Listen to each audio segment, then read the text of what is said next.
think the PV industry has a very, very big future in front of them.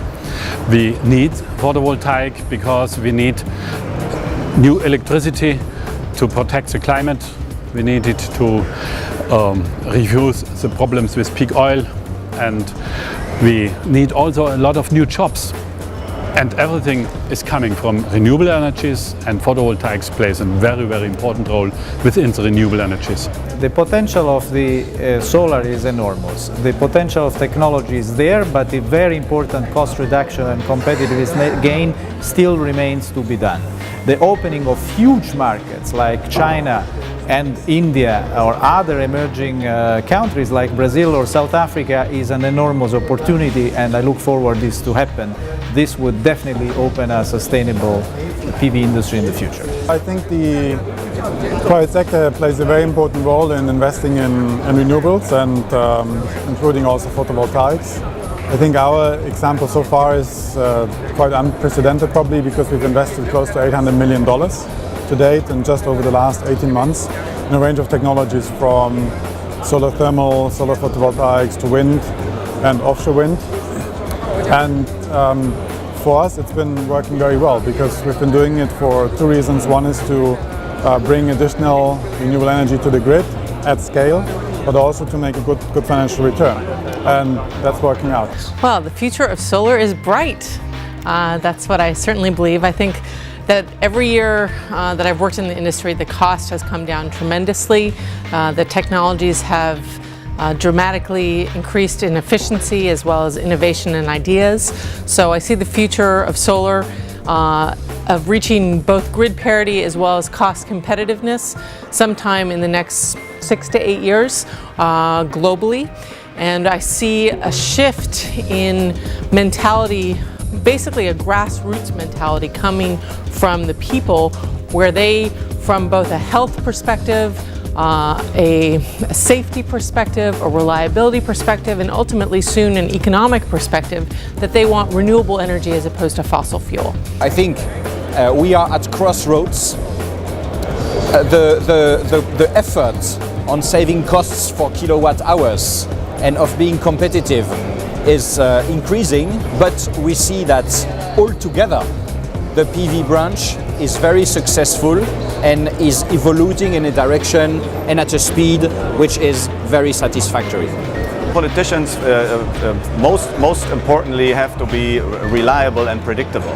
I think what is difficult for the industry is that the politicians change their opinions and bring down, for example, feed-in tariffs more rapidly than they originally said. So that is always very difficult because the industry has to make investments which last for 20 years, equipment, machinery, and it is almost impossible to react so quickly to these political changes. So reliability, predictability, I think, are the most important tasks for the politicians.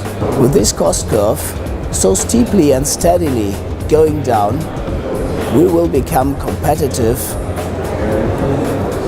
in certain segments, in certain countries in Europe very soon, before 2015, and in all segments and in all European markets by 2020.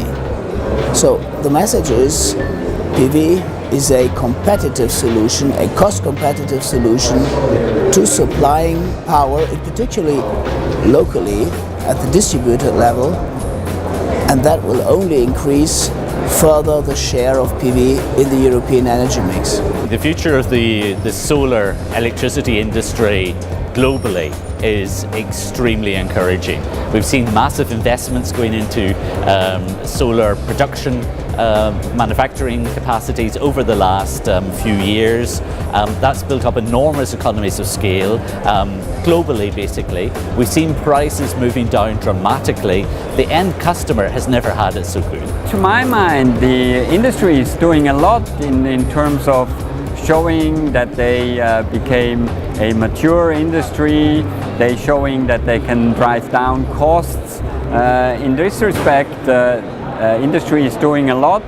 Now it just needs to be a better mix of policy, industry and investment matching together, that everything gets more dynamic. I think we are currently in a period of, let's call it extended oversupply.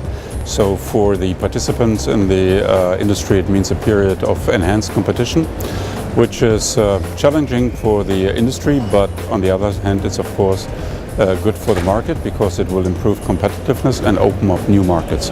I think the PV industry is on a good path. What we of course need to do is to further go down with the prices as we have done over the last years, and then we are swiftly approaching grid parity in the sunny countries, and we will in some time, in some years also have grid parity even in countries like Germany. If I look back 30 years ago, how PVSEC looked like at that time, my goodness, that was a whole like we are standing here and nothing else. And some scientists and some enthusiasts like me.